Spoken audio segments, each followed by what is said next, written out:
मंडळी, जेव्हा आपलं जमलेलं नसतं किंवा कुणाशीही जुळलेलं नसतं ना, तेव्हा आपण अनेक मुखवटे लावून फिरत असतो. म्हणजे मला कोणाची गरज नाही, माझा मी किंवा माझी मी स्वतंत्र आहे वगैरे वगैरे. पण हे जे मन आहे ना, ते फितूर असतं आणि सगळा प्रॉब्लेम ह्याच्याचमुळे होतो.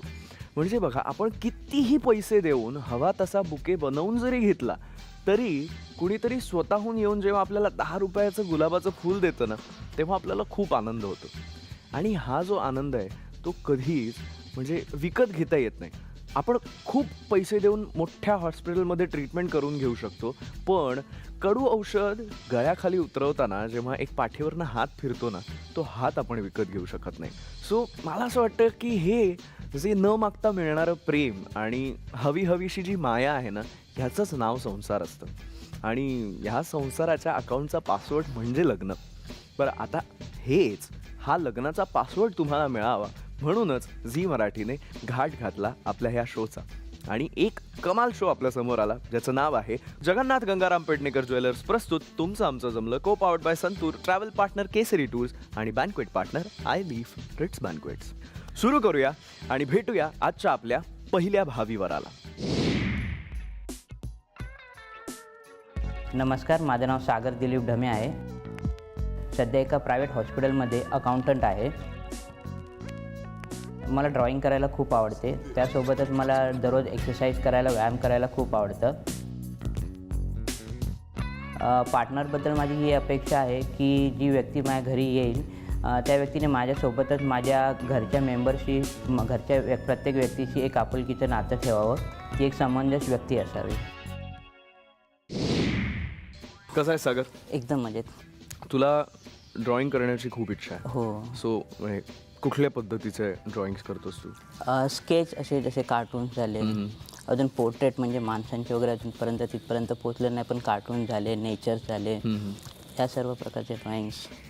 क्या बात आहे. हळूहळू मला तुझ्याबद्दल जाणून घ्यायला नक्कीच आवडेल. पण आता आपण भेटूया आपल्या पुढच्या भावी वराला.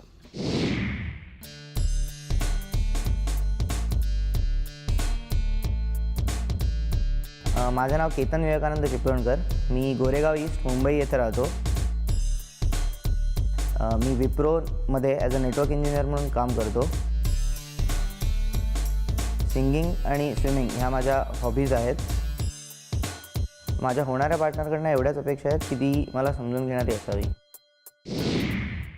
मला सांग, आता जी तुझी होणारी बायको आहे, तिच्यामध्ये काय क्वालिटी अशी तुला वाटते की जी तुला हमखास हवी आहे? समजून घेणारी असावी साधारण. बाकी ठीक आहे, काही फार अपेक्षा नाहीत. वा वा वा, क्या बात आहे. Very nice. आपण हळूहळू गप्पा मारूच या, पण भेटूया आता आपल्या पुढच्या भावी वराला.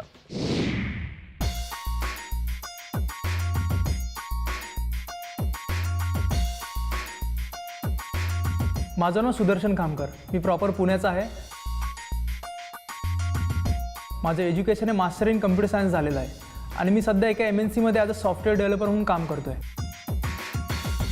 माझा छंद म्हणाल तर मला डान्स करायला, ॲक्टिंग करायला फार जास्त आवडतं. मी डान्सचे खूप शोज आणि कॉम्पिटिशनसुद्धा केले आहेत. पार्टनरची अपेक्षा म्हणाल तर मला एक मॉडर्न मुलगी विथ ट्रेडिशनल व्हॅल्यू असं दोन्हीचं कॉम्बिनेशन असलेली मुलगी आवडेल. आणि ती स्वतः करिअर ओरिएंटेड असावी. तिच्या लाईफमध्ये स्वतःचे गोल्स असावेत आणि मला तिचे गोल्स पूर्ण करायला, तिला सपोर्ट करायला फार जास्त आवडेल. हाय सुदर्शन. हाय. कसा आहेस? मस्त मजेत. मला एक गोष्ट कळली आहे तुझ्याबद्दल. ती म्हणजे अशी की तुला जी तुझी होणारी बायको हवी आहे, ती हवी आहे मॉडर्न, पण ट्रॅडिशनल विचारांना धरून असणारी हवी आहे. असं का? एक थॉट म्हणून विचारतोय. म्हणजे ॲक्च्युली कसं आहे, आज घराला धरून पण चाललं पाहिजे आणि पुढे जे मॉडर्न आहे, जसं जग पुढे चाललं आहे त्याला धरून पण चाललं पाहिजे. तसं दोन्हीचं कॉम्बिनेशन हवं आहे. ओके, आपण गप्पा मारणारच आहोत, पण आता भेटूया आपल्या पहिल्या भावी वधूला.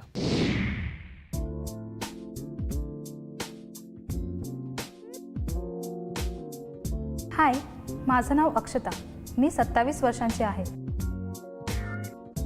मी फायनान्शियल ॲनालिस्ट आहे.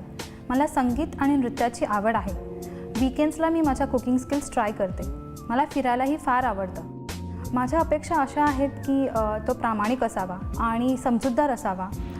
केअरिंग तर तो असावाच, पण सर्वात महत्त्वाचं म्हणजे तो प्रेमळ असावा. जॉब, चांगली फॅमिली बॅकग्राऊंड हे तर इम्पॉर्टंट आहेच. हाय अक्षता, हॅलो कशी आहेस? मी मस्त आहे. तुझ्याबद्दल एक गोष्ट मला कळली आहे, ती माझ्यासाठी सरप्रायझिंग आहे, आता बाकीच्यांसाठी माहिती नाही. तू वीकेंड कुक करतेस, म्हणजे तुला वीकेंड कुक करायला आवडतं हो. का? ॲक्च्युली मंडे टू फ्रायडे मी जॉबमध्ये बिझी असते अच्छा. आणि मी स्वतः खूप खवय्यी आहे आणि बनवायलाही आवडतं आणि तो एकच सॅटर्डे मिळतो फॅमिलीसाठी बनवायला आणि स्वतःसाठी सुद्धा. बाहेरून काय कोणी ऑर्डर करतं, पण जी मजा स्वतः बनवण्यात आहे ती खूप मजा वेगळी आहे. त्यामुळे मी फक्त वीकेंडला कुक करते आणि मंडे टू फ्रायडे माझ्याकडून अपेक्षाच करत नाही कोण. मस्त, आपण गप्पा मारणारच आहोत. भेटूया आपल्या पुढच्या भावी वधूला. हॅलो, माझे नाव वैष्णवी हरड. माझं शिक्षण आहे MBA. तर मी आता मुलुंडमध्ये ग्रीनकोड टेक्नॉलॉजी या कंपनीमध्ये HR या हुद्द्यावर जॉब करीत आहे. तर माझा आवडता छंद आहे गायन आणि नृत्य आणि मी गायनाच्या 3 शास्त्रीय परीक्षा दिलेल्या आहेत. लाईफ पार्टनर एक असा असावा जो खूप मेहनती आहे आणि प्रामाणिकपणे असावा आणि स्वावलंबी असावा आणि मला खूप त्यांनी सपोर्ट करावं. मजेत आहेस? ये बात. कसं वाटतं आमच्या शोवर येऊन? एक काय वेगळा अनुभव आणि खूप अप्रतिम वाटतं. लग्न करावं असं का वाटतंय? आता हे एक वय आहे की ना ह्या टायमाला लाईफ पार्टनरची खूप गरज असते आणि माझी अपेक्षा तर एवढी आहे की लाईफ पार्टनर एक असा भेटावं की ज्याला माझ्यावर एक मनापासून विश्वास असावा. मला त्यांनी खूप सपोर्ट करावं. मी कुठेही जाईल तर त्यांनी नेहमी माझ्या पाठीशी राहावं. हीच एक अपेक्षा आहे माझी लाईफ पार्टनर बाबतीत. वा वा, व्हेरी नाईस. भेटूया आता आपल्या पुढच्या भावी वधूला. माझं नाव रसिका कानडे. मी जर्नलिझम केलं आहे. मला ॲक्टिंगची आवड आहे आणि मी आता ॲक्टिंग करते. माझ्या लाईफ पार्टनरकडून तसं काही एक्सपेक्टेशन नाही आहेत. त्याला कलेची आवड असली पाहिजे, त्याने माझ्यापासून काही लपवू नये, एवढंच. कशी आहेस रसिका? छान, मस्त. मस्त, मजेत. बरं, मला सांग, तू नाटक करतेस, नाटक लिहितेस, हो थिएटर करतेस, तू ॲक्ट्रेस आहेस. हो. सो तुझा होणारा नवरा जर अगदीच अरसिक असेल ह्याच्यातनं, तर काय होईल? तुझं काय होणार? मला अजिबातच नाही आवडणार. तुला असं म्हणजे नाटकाशी प्रेम करणारा किंवा ह्या फील्डशी प्रेम करणारा नवरा हवा आहे. वा वा, व्हेरी नाईस. मजा अशी आहे की तुम्ही इथे आलेला आहात, म्हणजे प्रत्येक मुलाला, प्रत्येक मुलीला आणि प्रत्येक मुलीला, प्रत्येक मुलाला भेटण्यासाठी मिळणार आहेत 5 मिनिटं. आणि ह्या 5 मिनिटात तुम्ही एकमेकांशी गप्पा मारायच्या आहेत, तुम्ही एकमेकांना ओळखून घ्यायचं आहे. युजली कांदे पोह्यांना आपण जे प्रश्न विचारतो तेही विचारायचे आहेत. सो तयार आहात तुम्ही? नक्की. चला सुरू करूया आजचा पहिला राऊंड, ज्याचं नाव आहे पहिली भेट. हाय, मी हाय. रसिका. मी केतन. माझं नाव सुदर्शन. तुझं? अक्षता. हॅलो, मी हाय. वैष्णवी. सागर. आणि घरी कोण कोण असतं?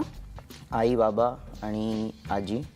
मोठ्या बहिणीचं लग्न आलं, ती कल्याणला असते. अच्छा. आई हाऊसवाईफ आहे, लहान भाऊ शिकत आहे आणि वडील क्राईम ब्रँचमध्ये आहेत, ते पोलीस डिपार्टमेंटमध्ये आहेत. ओके. अक्षताचे वडील क्राईम ब्रांचला देखून मी एकदम असा थक्क आलो. म्हटलं अरे, क्राईम ब्रांचला चे वडील आहेत, काही चान्स नाही आपला. म्हटलं संपलं सगळं. अरेंज मॅरेजच का निवडलं? अरेंज मॅरेज म्हणजे पहिल्यापासूनच मे बी माझ्या मनात होतं, कारण की जेव्हा माझ्या घरी माझ्यासाठी स्थळ बघत होते तेव्हापासून मग एक माझ्या डोक्यामध्ये ते राहिलं की नाही, आई पप्पा जे म्हणतील किंवा ते जे ठरवतील ते आजपर्यंत माझ्यासाठी चांगलंच करत आले आहेत आणि ह्याच्या पुढे ते माझ्यासाठी डेफिनेटली चांगलंच करणार. मला ऑप्शन होता, असं नाही की नाही आहे, बट मला असं कोणी वाटलं नाही कदाचित. तुला अरेंज मॅरेजच का करावं असं वाटतं? लव्ह मॅरेज, माझं ऑलरेडी एक आधी अफेअर होतं, म्हणजे नाही जमू शकलं काही कारणांमुळे. मग नंतर मग अरेंजवरती झालो, मग आता तसंच शोधतोय. अच्छा. केतनने मला त्याच्या पास्ट रिलेशनशिपबद्दल सांगितलं आणि मला तो खूप ऑनेस्ट आणि जेन्युइन वाटला, कारण की पहिल्याच भेटीमध्ये कोण आपलं पास्ट रिलेशनशिप सांगत नाही, पण त्याने सांगितलं. मला असं वाटतं की त्याच्यातला हा एक पॉझिटिव्ह एक पॉईंट आहे आणि तो फार कमी लोकांमध्ये सध्या बघायला मिळतो आणि he is very honest. Job व्यतिरिक्त काही वेगळा पॅशन ज्याच्यासाठी तू वेळ देतेस? हां, म्हणजे एक असं गायन आणि नृत्य. ओके. काही परीक्षा दिल्या आहेस किंवा? हो, मी गायनाच्या आता 3 क्लासिकल्स एक्झाम दिल्या आहेत. ओके. मी पण सिंगरच आहे. गाण्याच्या 2 परीक्षा दिल्या. एखादं गाणं ऐकवाल? पाहिले न मी तुला, तू मला न पाहिले ना कळे, कधी कुठे मन वेडे गुंतले, पाहिले न मी तुला.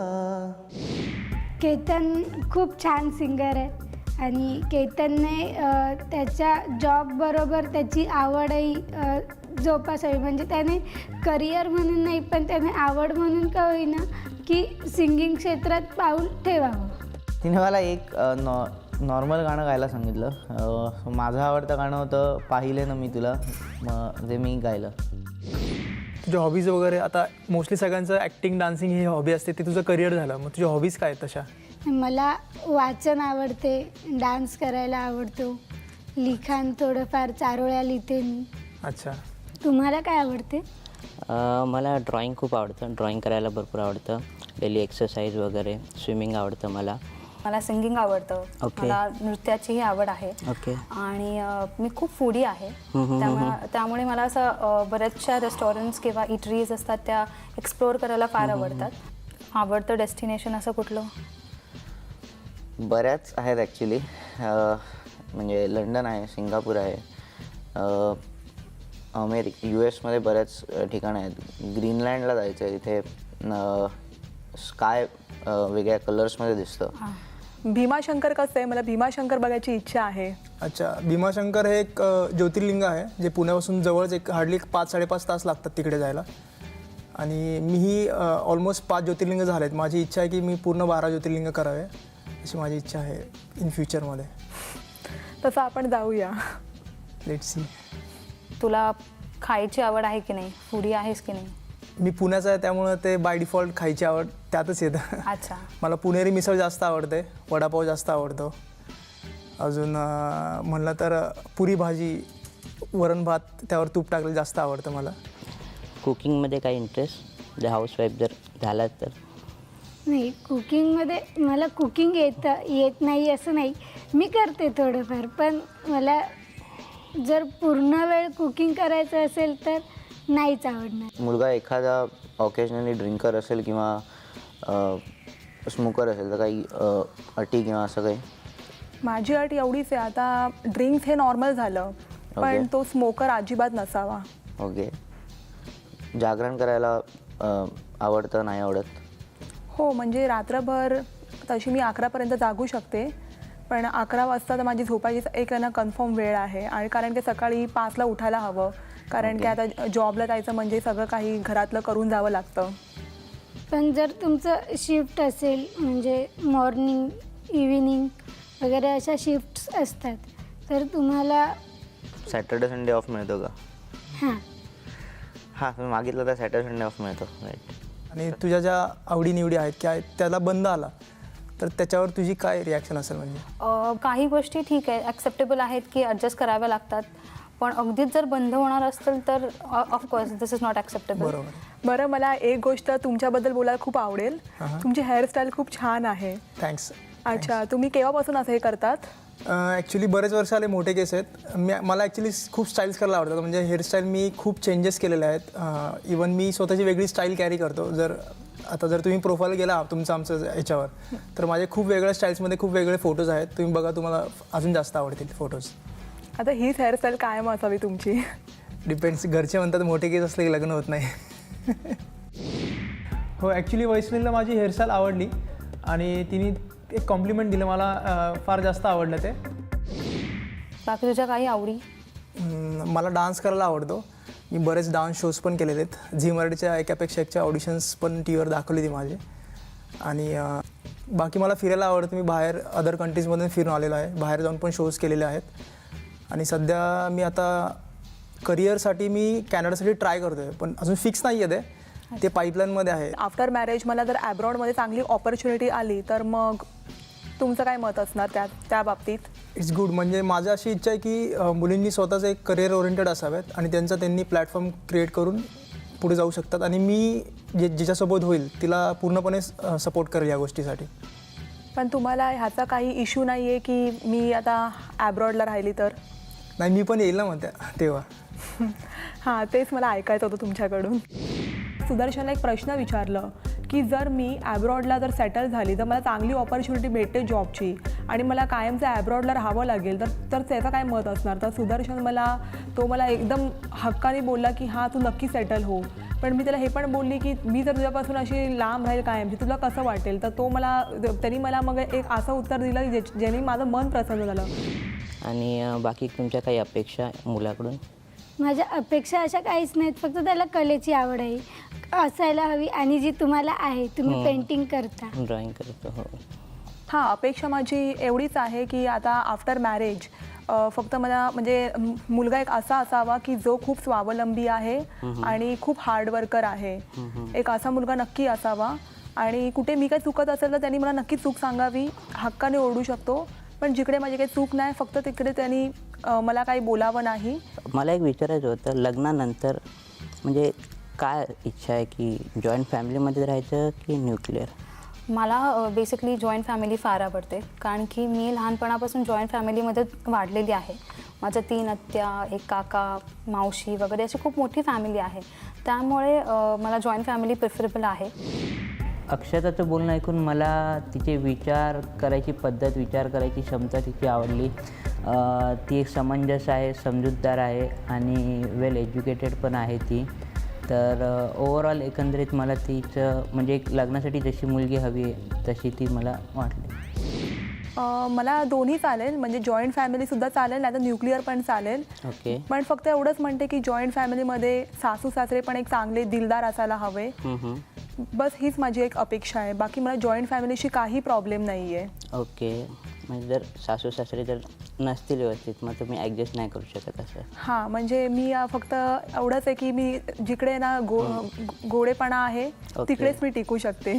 माझी अपेक्षा एक अशी आहे की जी कोणी व्यक्ती असेल तर त्या व्यक्तीने समजून घ्यावं की ही सुद्धा जॉब करते माझ्यासारखाच मंडे टू फ्रायडे आणि हिलाही विकेंडलाच फक्त वेळ आहे. त्यामुळे तिच्याकडून अशा खूप साऱ्या जेवणाच्या बाबतीत अपेक्षा नसाव्या. कालांतराने हो नक्कीच मी त्याच्यामध्ये प्रगती करत जाईन. नुसतं वरण भात आणि तूप खायला घालणार नाही ऑब्व्हियसली. तुम्हाला लग्नानंतर मुंबईत राहायला आवडेल की पुण्यातच? मी इधर पुण्यात राहील नाही तर इंडियाच्या बाहेरच राहील. मी जर सिच्युएशन आली तर कुठेही जावं लागेल माणसाला, म्हणजे असं आपण सांगू शकत नाही की कशी सिच्युएशन येईल. पण मोस्टली मला पुण्यातच राहायला आवडेल, अदरवाईज ॲब्रॉडमध्ये सेटल व्हायला जास्त आवडेल मला. तुमची पहिली भेट झालेली आहे, कोणाशी बोलताना सर्वात छान वाटलं अक्षता? मला वाटतं मला केतन बरोबर बोलायला आवडलं आणि मला सागर बरोबरही बोलताना फार बरं वाटलं आणि मला म्हणजे आमचं असं वाटलं की खूप आम्ही बोलके आहोत आणि एक सेम थॉट प्रोसेसचे आहोत. त्यामुळे मला. तुला कोणाशी बोलताना छान वाटलं? मला केतनची आणि सुदर्शन आणि सागर म्हणजे तिघांशी बोलताना म्हणजे एक असं वाटलं की आपण खूप फ्रेंडसारखे आहोत आणि खूप म्हणजे ओपन माइंडेड एकदम वाटलं मला. वा. रसिका?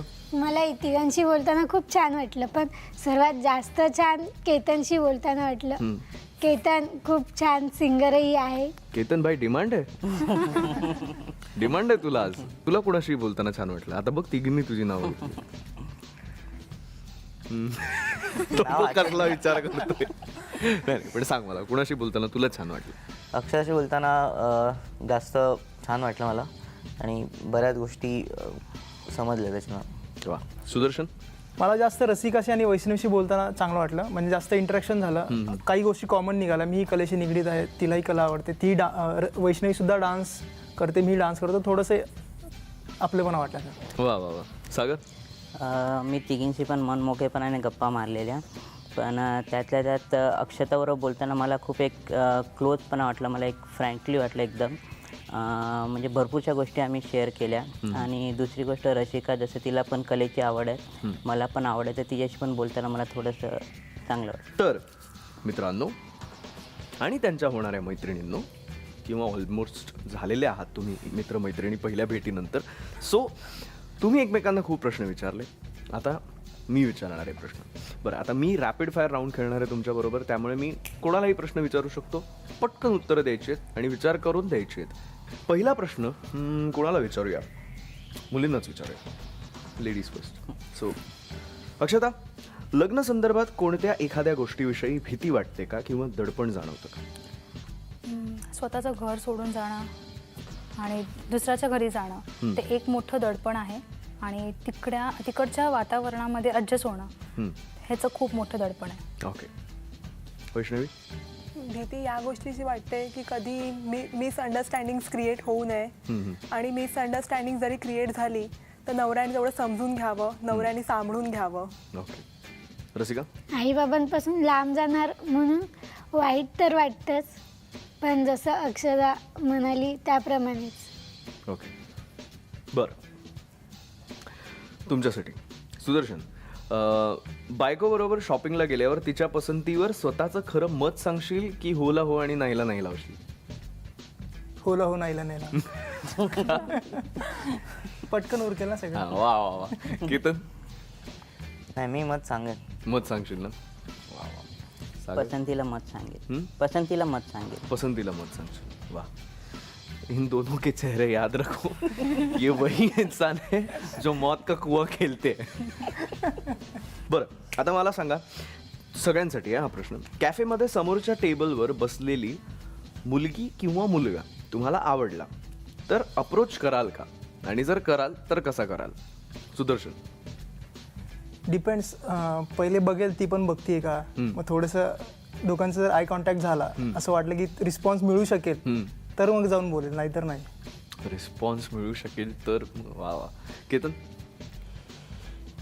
पहिल्यांदा आय कॉन्टॅक्ट वगैरे करून बघेन. जर व्यवस्थित होत असेल तर मग जाऊन बसेन आणि बोलेन. वा. सागर? मला जर ती खरोखरच आवडली असेल तर नक्की मी प्रयत्न करेन. ॲटलिस्ट एक ट्राय तरी मारेन की परत असं होऊ नये की केलं असतं तर बरं झालं असतं. वा वा वा वा वा. अक्षता? हो, नक्कीच करेन. आणि मी जाईन आधी, आय कॉन्टॅक्ट ऑब्व्हियसली करेन. आणि जर मला वाटलं की हां मला आवडला आहे तर मी त्याच्यासाठी नक्कीच एक कॉफी ऑर्डर करेन. आणि कॉफी आणि बरंच काही. ओह, दॅट्स माय सॉन्ग. थँक्यू. तसं एक इंग्लिशमध्ये मत आहे की ब्युटीनेस नेवर कम्स इन लाईफ. तर मग तो नुसतं जरी हँडसम असला नाही त्याच्याने मला काही फरक नाही पडणार, पण त्याचा आय कॉन्टॅक्ट जर चांगला असेल, चांगला रिस्पॉन्स येत असेल, चांगला कॉन्फिडंट वाटेल, चांगला एकदम दिलखुलास वाटेल आणि बोलायला पण एकदम चांगला वाटेल, तर मी नक्कीच त्याच्यासाठी म्हणजे एक कॉफी पण एक ऑर्डर करेल आणि माझं जुळून घेईन. वा वा. मी आधी एक स्माईल देऊन पाहिन. स्माईल आली समोरून तर मग नंतर आय कॉन्टॅक्ट आणि नंतर पुढे मग प्रश्नावर प्रश्न. वा वा वा. बरं, आता मुलांसाठी. तुम्ही तिला लॉंग ड्राईव्हवर घेऊन गेलात पण तिला झोप लागली तर काय कराल? इट्स फाईन, काही इश्यू नाही. काही इश्यू नाही. काय करणार आता? झोपली आहे म्हणल्यानंतर. सुदर्शन? थोड्या वेळ बघेल, थोडं झोपून देईल. असं वाटलं तर खूप झोप झाली तर थोडंसं गाणं वाढून ती झोप मोड करेल. सागर? जर झोप आली असेल तिला तर तिला झोपू देईन, कारण एवढं शांत ह्याच्यामध्ये तिला मी कदाचित एवढं म्हणजे जास्त वेळ बघितलं नसेल जेवढं ती झोपेत लॉंग ड्राईव्हमध्ये शांत असेल झोपलेली. बघत राहीन तिला. पण ॲक्सिडेंट व्हायचे चान्सेस जास्त नाही. बरं, आता तुमच्या सगळ्यांसाठी प्रश्न आहे परत की प्रेम कसं व्यक्त कराल? म्हणजे typical gift, candle light dinner की काहीतरी वेगळं? अक्षता? मी कदाचित पत्र लिहीन आणि पत्रामध्ये मला जे वाटतं त्या व्यक्तीबद्दल ते लिहीन. थोडं ओल्ड फॅशन आहे पण मला असं वाटतं टेक्नॉलॉजीच्या दुनियेमध्ये आणि थोडंसं लेटर रोमॅन्टिक राहील. सो आय थिंक मी एक लेटर. ऑब्व्हियसली. मीही त्या व्यक्तीबद्दल चांगलं निबंध लिहीन, त्या व्यक्तीचं सगळं व्यक्तिमत्व निर्माण करेल. वा वा. रसिका? मी त्याला सूट होईल अशी मस्त चारोळी किंवा कविता करेन आणि ती त्याला देईन. वा. सागर, तू काय करणार? मी निबंध प्रिफर करेल. गुडघ्यांवर बसून तिला प्रपोज करायचा प्रयत्न करेन. वा वा. केतन, तू काय करणार? मी अंगठी घेऊन येईन तिच्यासाठी आणि तिच्यासाठी गाणं म्हणेन. कुठलं म्हणशील? पाहिले ना मी तुला. म्हण ना मग. पाहिलेन मी तुला तू मला न पाहिले ना कळे कधी कुठे मन वेडे गुंतले वा पाहिलेन मी तुला. वा वा वा. सुदर्शन, तू कसं काय प्रेम व्यक्त करण्याचा? मी तिला एक कॅन्डल डिनरला घेऊन जाईल, त्याच्यानंतर तिला एक ग्रीटिंग देईल, त्याच्यानंतर एक असं माहोल क्रिएट करेल, म्हणजे जसे फुगे वगैरे उडवतात किंवा जे आपण लहानपणी जसे बबल्स. बबल्स तसं करून एकदम रोमॅन्टिक सीन क्रिएट करून मी तिला प्रपोज केलं. वा वा. केतन, मला सांग, लग्नानंतर बायकोने पहिल्यांदाच केलेल्या स्वयंपाकात जर मीठ कमी असेल तर तुझी रिॲक्शन काय असेल? खाईन आणि रात्री झोपायला जाताना सांगेन की मीठ थोडं कमी होतं. सागर, तू काय करणार? खाईन मी पण, काही म्हणजे तक्रार करणार नाही, कारण पहिलीच वेळ आहे, गोड मानून घेईल. सुदर्शन? नाही, मी सुद्धा काही बोलणार नाही, थोडे दिवस जाऊ द्यात, थोडंसं बॉन्डिंग झाल्यानंतर मग. वा. आता मुलींसाठी प्रश्न. रविवारी सकाळी 6:30 वाजता दारावरची बेल वाजली. तुम्ही जागे आहात पण उठायचा कंटाळा आलाय, तर पार्टनर उठून दार उघडायची वाट पाहाल की शेवटी स्वतःच दार उघडाल? नाही, मी तिला सांगेल, जा रे बाबा तू उघड दार, मी नाही उठणार आहे. वा वा वा. मला दुसऱ्यांना त्रास द्यायला आवडत नाही, त्यापेक्षा मी स्वतः उठून दार उघडेन. वा. रसिका? तो उठत नसेल तरी मी त्याला जबरदस्ती उठवेन आणि पाठवेन. बरं, एखाद्याला जाणून घेण्यासाठी किती काळ सोबत घालवणं गरजेचं आहे असं तुम्हाला वाटतं सगळ्यांना? तसं खूप अवघड ॲक्च्युली समोरच्याला पूर्णपणे ओळखणं, पण ॲटलिस्ट तिच्या सवयी किंवा ज्या इन जनरल गोष्टी असतात त्या कळायला एक हार्डली 7 ते 8 महिने तरी लागतील. 7 ते 8 महिने. येस. केतन? 6 महिने तरी हवेत. 6 महिने तरी हवेत. सागर? मला वाटतं आपण पूर्णपणे तर कुठल्या व्यक्तीला नाही ओळखू शकत, पण जर ती एकदम जवळची व्यक्ती असेल तर पूर्णपणे ओळखण्याचा आपण प्रयत्न करू शकतो, आणि त्यासाठी काही कालावधी तर लागेल. हां. अक्षता? मला वाटतं की 3-4 भेटीमध्ये कळेल आपल्याला की ही व्यक्ती आहे आणि ह्या व्यक्तीबरोबर आपल्याला पुढचं आयुष्य घालवायचं आहे, आणि नंतर मग सवयी वगैरे सगळं जुळून घेण्यासाठी मला वाटतं 6 महिने तरी. ओके. हे मात्र तर साहजिकच आहे की मॅरेजच्या अगोदर एका दुसऱ्याला ओळखणं खूप गरजेचं आहे, भले ते लव असो का अरेंज असावं. तर मग कधी कधी व्यक्तीला ओळखणं मुश्किल पण असतं आणि थोडासा वेळ पण लागतो. तर मला स्वतःला असं वाटतं की त्या व्यक्तीबरोबर राहून कमीत कमी 4-5 महिने तर घालवायला पाहिजे. 3 ते 4 महिने तरी नक्कीच ती व्यक्ती आपल्याला भेटायला हवी, तिच्याशी चांगला कॉन्टॅक्ट व्हायला पाहिजे, तेव्हाच आपण तिला समजू शकतो. नाहीतर काही व्यक्ती असतात की हां सुरुवातीला खूप छान बोलतात आणि नंतर मग थोडं चांगलं हे झालं की मग ते जसे आहेत तसं दाखवतात. काही सिक्रेट स्वतःशी जपून ठेवणं रास्त असतं असं तुम्हाला वाटतं का? सगळ्यांसाठी प्रश्न आहे. रसिका? नाही, सिक्रेट कधी म्हणजे आपण ज्याच्याबरोबर आयुष्य घालवणार आहे त्याच्यापासून तरी काही सिक्रेट ठेवूच नाही.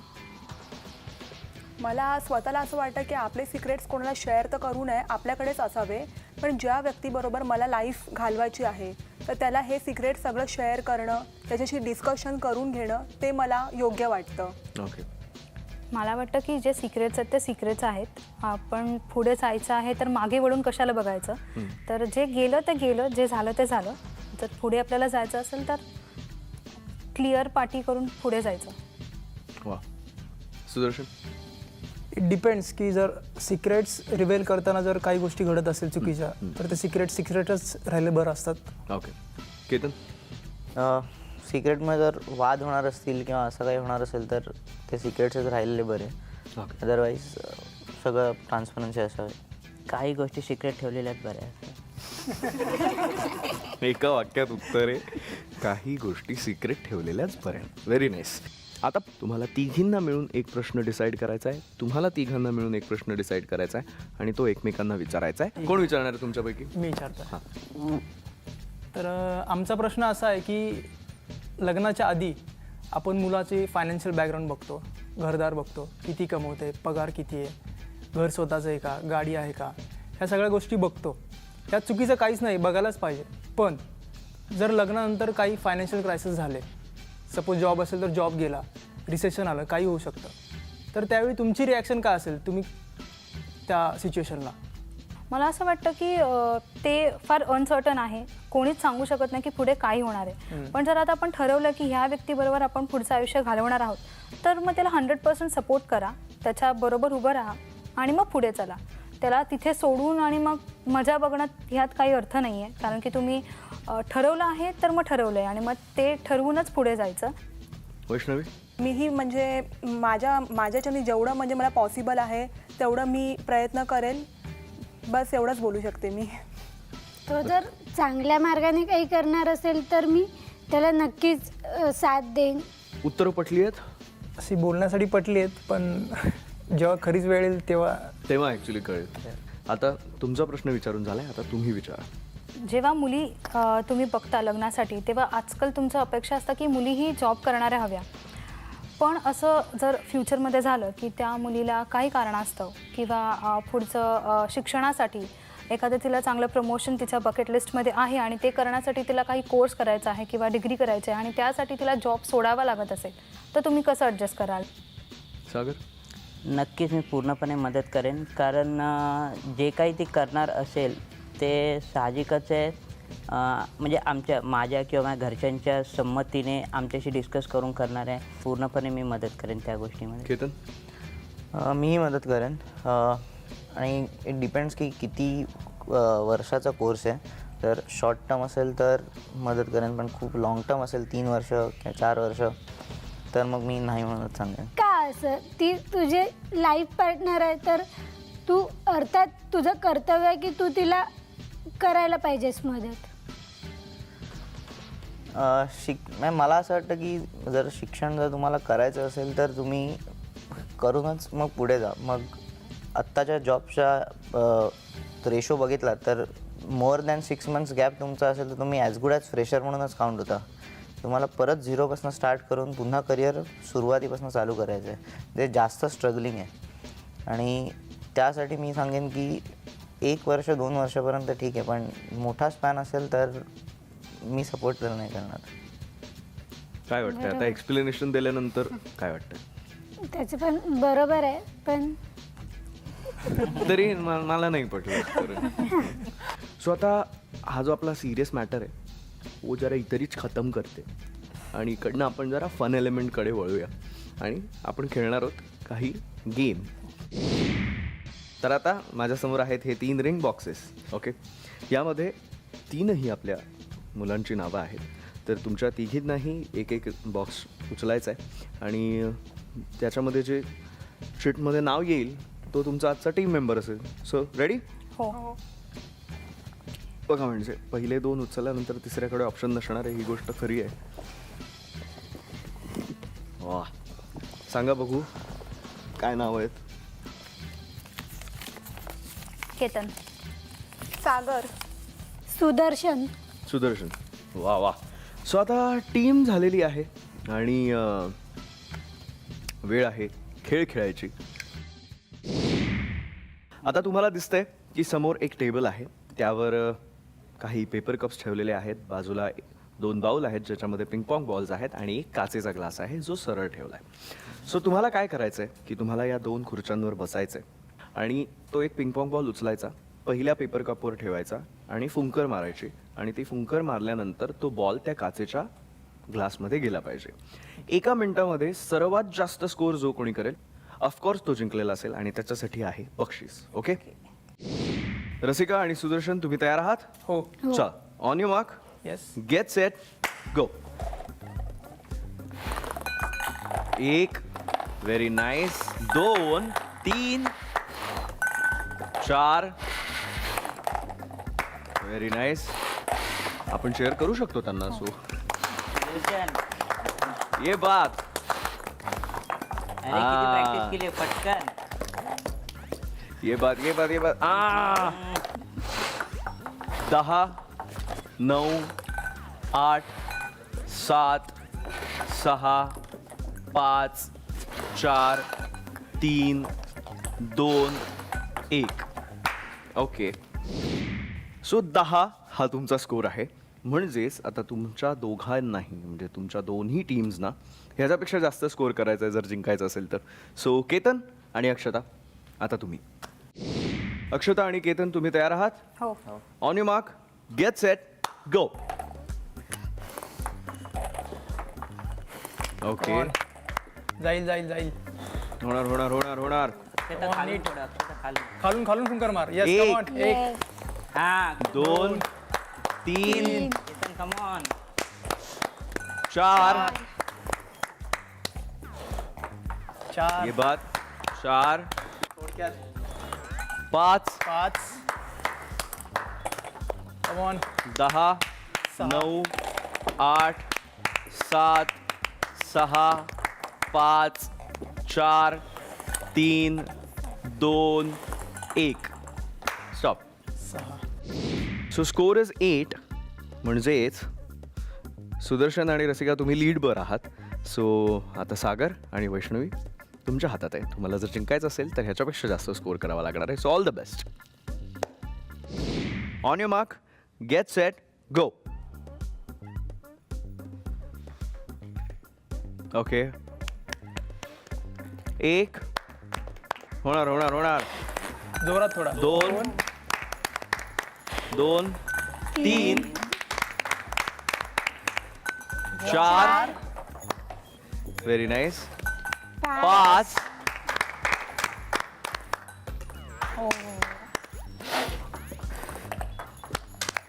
Okay, score is 5. 6 5 4 3 2 1. 9. 9. ओके मंडळी, संस्कृतमध्ये ना एक श्लोक आहे, कन्या वरयते रूपम नावाचा. त्याचा अर्थ मी तुम्हाला सांगतोय की लग्न करताना कन्या रूप बघते, माता धन बघते, पिता त्यांची विद्या बघतो, आपले नातेवाईक कुळ घराणं काय आहे हे बघतात, आणि बाकीच्यांना सगळ्यांना इंटरेस्ट असतो की लग्नात जेवायला काय आहे, म्हणजे जेवण्यात इंटरेस्ट असतो त्यांना, हो की नाही. आपण असं नेहमी बघतो. पण आता हे जे सगळा आपला जो श्लोक आहे ते कोण ओळखतं माहिती आहे? आपले आय लीफ रिच बँक्वेट्स. सो याच विषयावर मी आज त्यांना बोलतं करणार आहे. सो स्वागत करूया आय लीफ रिच बँक्वेट्सचे मॅनेजिंग डिरेक्टर प्रतीश सुधीर आंबेकर आणि CEO अनामिका वसईकर. तुमच्या दोघांचंही स्वागत आहे आमच्या या कार्यक्रमात. म्हणजे ॲक्च्युली तुमचं आम्ही स्वागत करायला पाहिजे का असा आमचा आता प्रश्न आला आहे, कारण तुम्ही घरचे झालात. सो खरंच पण तरी स्वागत तुमचं. मॅम, तुम्हाला मला प्रश्न विचारायचा आहे की आत्ता मी जसं एका श्लोकाचा अर्थ समजवला की त्याच्यात असं आहे की सगळ्यांना जेवण काय आहे ह्याच्यातनं खूप इंटरेस्ट असतो. म्हणजे आता आपलं जे बँक्वेट आहे आय लीफ रिच बँक्वेट्स, त्याच्यामध्ये भव्य दिव्य लग्नही होतात आणि उच्चभ्रू कॉर्पोरेट इव्हेंट्स पण होतात किंवा कधी कधी छान असं प्रदर्शन पण होतं. सो ह्या सगळ्या गोष्टी असताना इथे जेवण हे फार महत्त्वाचं असतं. म्हणजे तो मेन्यू काय असावा आणि काय ते कसं ठरवावं हे प्लीज आम्हाला जरा सांगाल. रोहित, फार इम्पॉर्टंट म्हणजे हा महत्त्वाचा प्रश्न आहे बघायला गेलं तर केटरिंग किंवा जेवण हे. So basically like you sed की कॉर्पोरेट आणि वेडिंग, तर ह्या दोन वेगवेगळ्या प्रकारचे फंक्शन्स आहेत आणि त्याच्यासाठी सिलेक्शन हे फार इम्पॉर्टंट आहे.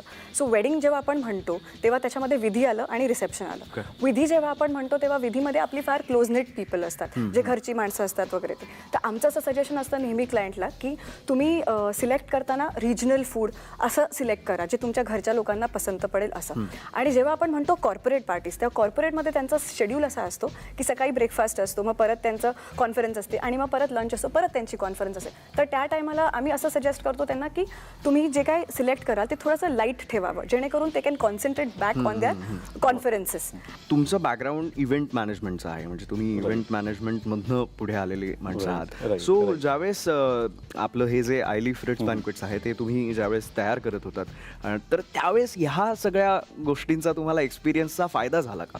इव्हेंट मॅनेजमेंटचा बॅकग्राऊंड असल्यामुळेच आम्ही हे असं भव्य दिव्य आणि एवढ्याशा कन्फाईन स्पेसमध्ये एक सगळ्या फॅसिलिटी ऑलमोस्ट मॅक्झिमम फॅसिलिटी देणारं बँकवेट आम्ही इकडे बनवू शकलो. म्हणजे आज जर कॉर्पोरेट इव्हेंट म्हणाल तर हाईट म्हणा, पुन्हा एंटरटेनमेंट इव्हेंट आले की परत ऐस पैस लागतं, बाहेर लॉबी लागते. आज आमचा बँकवेट बघा तर बाहेर लॉबी आहे, आतमध्ये एक कॉन्फरन्स जर बाहेर चालू असेल तर आपण बाहेर लॉबीमध्ये लोक हँगआउट करू शकतात.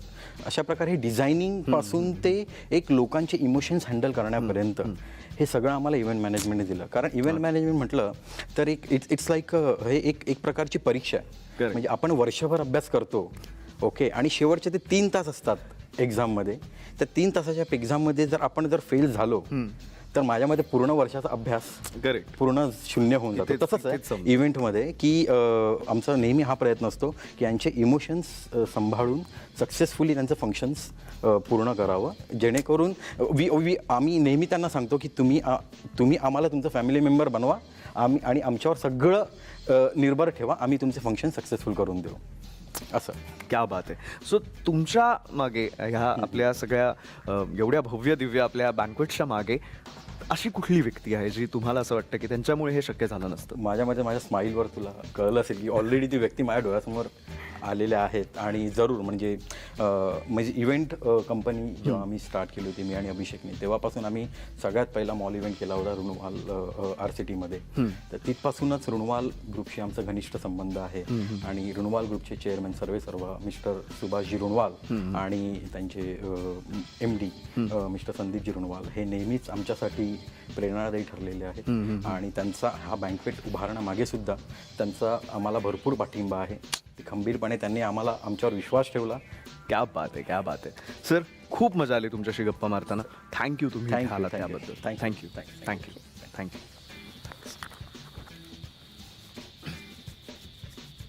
भेटूया पुढच्या रविवारी आपल्या लाडक्या कार्यक्रमात नव्या उत्साहात आणि नात्यांच्या या नव्या उत्सवात, ज्याचं नाव आहे जगन्नाथ गंगाराम पेडणेकर ज्वेलर्स प्रस्तुत तुमचं आमचं जमलं, co powered by Santoor, travel partner Kesari tours आणि banquet partner I leaf Ritz बँक्वेट्स.